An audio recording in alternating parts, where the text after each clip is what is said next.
Hi everyone. Last month I created the first in a new series on how I would adapt the Skywalker Saga films into extended miniseries on Disney Plus. If you haven't already checked it out, make sure to watch the first video of this series where I broke down how I would expand on the story of the Phantom Menace already presented in the film by adding in new scenes drawn from and expanded on other canon content occurring just before, during, and after the in-universe timeline of the film. I also explained why I thought this concept has grown to become a viable option for the synergy between movies and shows on digital platforms. So check out the history and reasoning I drew on when creating the first episode of this series. It's only right that I pick up this series again with the second Star Wars prequel film, Episode 2, Attack of the Clones. I rewatched Attack of the Clones and read material set just before and during the events of the film to help with the creation of this hypothetical extended miniseries. Just like last time, the most important part of this process was to figure out just how much time passes in-universe during the course of the film. Again, I won't be diving into my methodology, but I will add the caveat that since there is no real canon material set just before, during, or after the events of Attack of the Clones, much of the expansion and runtime comes from adapting elements of comics and books from before and after the film chronologically, as well as some of my own original thoughts, beginning the story at the attempted assassination of Padme on Coruscant and adding in some adapted elements. The story of Attack of the Clones is, at best, 4.6 hours. It struck me on this rewatch that while The Phantom Menace has always had a brisk and linear plot, Attack of the Clones has several different storylines that have very different pacings. All Star Wars films can be viewed as having occurred over a very short period of time, but in truth, the plot of Attack the Clones is forced to ignore what little rules of times it follows in order to complete the story told in just about 2 hours and 15 minutes. It also effectively functions as a soft reset of the prequel trilogy, seeing as the story has jumped an entire decade ahead, which is the biggest jump mid-story in any of the three trilogies. But these perceived flaws that I have with story pacing would be resolved in my hypothetical Disney Plus miniseries. As such, the events of the film would be spread out to 8 days, which I would adapt into a 5-episode miniseries. That is one less than what I did for my adaptation of The Phantom Menace, but that's because I believe pacing and added nuance is what's actually needed to adapt Attack the Clones as a miniseries. The runtime of the film is roughly 135 minutes, and assuming each episode would be around 40 minutes, the total runtime of the miniseries version of the film would be 200 minutes long, and would add an hour and 5 minutes more to Attack of the Clones. Just like before, the title of each episode will be simply Parts. So, without further ado, here's how it would play out. In this hypothetical miniseries of the film, the story would begin with the same opening scene of the Naboo escort flying through the clouds of Coruscant before arriving at the landing platform, and ending with Obi-Wan and Anakin in the elevator to Padme's apartment. Being that the events of these scenes take place between the 2nd and 7th minute of the runtime, much of the expanded material of this miniseries will occur throughout this first episode. Post-bombing, I would have a scene of Padme alone at her apartment, washing herself and feeling isolated, before transitioning into the deleted Senate scene of her proclaiming herself as the near victim of the bombing due to her opposition to a Republic army. After the Senate session is ended, we would then move into the scene of the meeting between Palpatine and the Jedi Council, which would be expanded ever so slightly to heighten the growing tension between them. I would have the scene include Palpatine slight Count Dooku's character and his political machinations, knowing that despite any of the Jedi's misgivings with the most prominent member of the Lost 20, Jedi such as Yoda and Mace Windu would come to the defense of their old apprentice and friend, respectively. The ending of the meeting as seen in the film would come next, with the arrival of the opposition members and Padme. The rest of the scene would play out much of the same way, until Mace Windu mentions Count Dooku couldn't assassinate anyone. Here, I would draw from the Age of the Republic Count Dooku one-shot, which highlights how Dooku manipulates his former status as a Jedi for his political machinations and dealings, with a small amount of Jedi murder along the way. Dooku is a Sith for a more civilized age, and while Maul has become something more akin to Sisyphus than outright devil, the contrast of a single scene Dooku silently killing a Jedi without even pulling out his lightsaber would be perfect in a Disney Plus miniseries. We've already seen how Dooku fully surrenders to the dark side after killing Yaddle in the recently released Tales of the Jedi. But while he is still working under Sidious prior to the murder, he has some level of regret and pain for the final act before his fall. In contrast, By the time of the Age of the Republic Count Dooku one-shot, the man is methodical and cunning, covering his tracks and reveling in who he has become as he murders Jedi Jackson.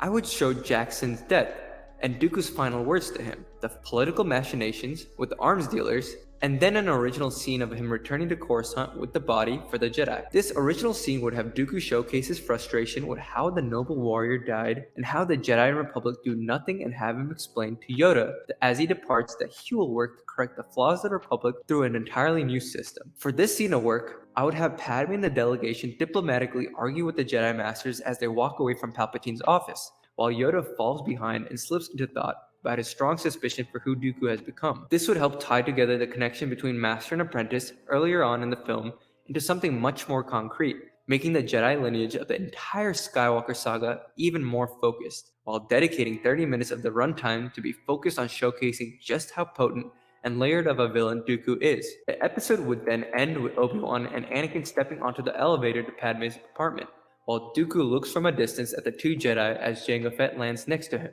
ending the episode.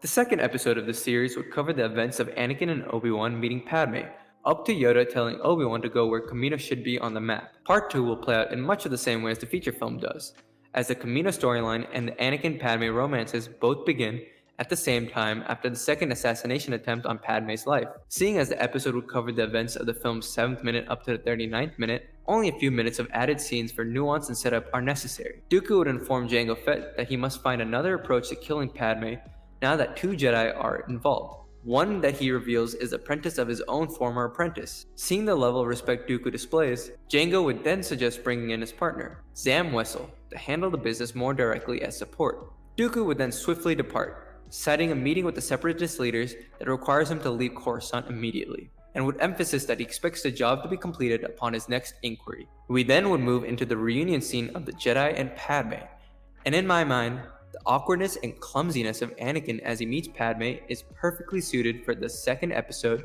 and second episode alone, as his initial meetings with his 10-year-long crush do make him come off as the little boy that Padme remembers him being.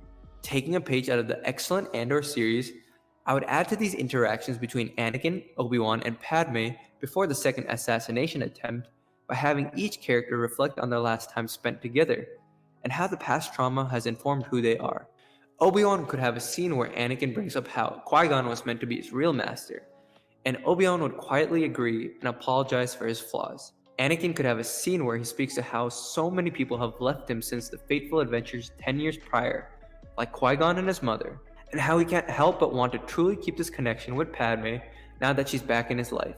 Padme could then be seen hearing both characters while she's in bed, and feel saddened that it took her life being threatened once more for two of the people who have saved her life to be back with her, and will then attempt fitful sleep at being at the core of how their lives have changed for both good and bad. The rest of the episode plays out the same until Padme, Anakin, and Obi-Wan depart. The only change I would make is to have an alternative take on the scene where Padme tells Anakin to not grow up too fast. Here, Anakin would get up and glance at her, telling her that he's grown up with a sad smile as he walks out the room. It would reframe the scene to have Padme feel like life has become so complicated and hard as a young woman in the past 10 years, and the little boy that she remembers from her childhood is resigned to feel the same way after letting himself be outwardly more upset than any other Jedi would permit themselves to be. It would make the ensuing conversation about love on the transport feel more natural, as Padme would be inviting Anakin into her isolated life during the Separatist crisis. The third episode, focusing on the 39th minute up to the 61st minute, is where the bulk of the expansion of the two main storylines would take place. The biggest issue that I feel would attack the clones as a whole is that Anakin and Padme's romance feels like it should have taken place over a week, whereas the Obi-Wan investigation takes place over maybe just a day or so. Since the romance has often been the most criticized part of the film, and the investigation is one of the best parts, I think lengthening Obi-Wan's investigation to match with the length of how long the romance actually feels like is the best course of action. Because the runtime I've selected is barely 22 minutes long, there are plenty of opportunities to expand and add dimension to the romance. In order to give it time to grow, I would have Obi-Wan conduct a more thorough examination of the clone training and centers. He would interact with the troopers as they conduct martial exercises, surprising him with their prowess, looking further into the concepts of flash training and growth acceleration, adding more behind the vision that Sifo-Dyas laid out for the Kaminoan cloners, and being finally allowed an audience with Jango Fett after outright asking for it over a period of nearly 4 days. I would even include a scene of a clone trooper with young Boba Fett, in a similar vein to his Age of Republic one-shot. In the scene, there would be a specially supervised session of the troopers by Jango, where he would pit Boba against the troopers and highlight how dangerous he already is in comparison. This would showcase an even stronger political sentiment on the military complex than George Lucas has already embedded into the film as a whole, while also allowing for the clones to still be viewed as organic droids, only beginning to grow into the real humans that they are in the Clone Wars animated TV show. With the first 2 days already committed to the bombing attempt and the departures of both Anakin and Obi-Wan, 4 days committed to the clone troopers would also give every Padme and Anakin scene more opportunities to be expanded upon. I would restore the extended Theta arrival scene discussing Padme's life as a queen and her wish to have kids, before leading into the restored scene of her at her parents' home where Anakin meets her family. After the kiss by the lake, I would have Anakin turn to Palpatine by holocall, and Palpatine would conveniently call to ask on the well-being of Padme at just the right time. Sensing Anakin's turmoil, Palpatine would suggest to the young man to do all he can to enjoy his time with the senator and to make her feel as happy and unisolated as she could be, intentionally planting the seeds for Anakin's pursuit of the romance through a manipulation of his caring nature. This would be furthered by montage scenes of time spent visiting further Naboo nature and art spots, helping children in need, visiting Qui-Gon's pyre burial, and other such scenes, so that there's a focus on how the two are alone and able to share all sorts of emotions and grow closer in between the more dialogue-heavy scenes they already share in the feature-length film. The romance may still not be entirely convincing, but having the two share nearly every waking moment together until the final confession by Fireside will help justify its progression. Part 4 onwards in the miniseries is where there is the least amount of expansion and restoration, as the return of Anakin's nightmares will service the story much more strongly. For the most part, the 61st to 91st minutes of the film's runtime works quite well, as the Obi-Wan investigation reaches the end of its journey upon his arrival to Geonosis, and Anakin and Padme make a quick detour in order to find Anakin's mother. This is the stretch of the story that is actually carried by Hayden Christensen's performance, as his emotional turbulence turns dramatically dark with his horrifying and painful confession of the Tusken Raider's slaughter after having his mother die in his arms. The two additions that I would make is to have Yoda attempt to reach out through the Force to his old Padawan Dooku, similar to how Ahsoka reaches out to Vader in Rebels during their dogfight, so as to have Yoda be ahead of the curve on not only what Anakin is feeling, but also the growing suspicion that he has had of his old apprentice since the start of the miniseries. Padme also requires a scene where she's forced to reckon with Anakin's confession of the slaughter he carried out. And while dealing with this conundrum, perhaps she sees Anakin be comforted by Owen, Klieg, and Beru as they prepare the burial ritual for their lost family member. Seeing Anakin's newfound family accept what he's done wordlessly, with refusal of the detail that it took to return his mother, Padme then makes the biggest moral compromise of her life, and then embraces doing all she can for the man she has grown to truly love at his lowest point. Part 5, and the final episode of the miniseries, covers the final stretch of the film runtime that is centered on Geonosis, from the 91st to the 135th minute. There is very little here that I would change as well, as the action is enticing and the fulfillment of the Anakin-Padme romance before they enter the Geonosis arena is already a good scene on its own, but would work much better after the changes and expansions I have envisioned for the hypothetical miniseries. The only additions I would make would be to restore Anakin and Padme meeting Dooku during the last gasp request for negotiation, and then to have Anakin and Dooku's faces during the fight scene in the dark be entirely replaced by their full bodies blinking in and out of the darkness as they visibly strike blades. With the changes proposed in this final episode, Dooku comes off as even more of a politician than he already does, the lightsaber duel firmly establishes that Anakin and Dooku rivalry and stakes, and the overall politically charged Attack of the Clones is better able to establish a story centered around a passionate yet doomed romance and the fall of the Jedi Order, put together by the political and economic machinations of Darth Sidious.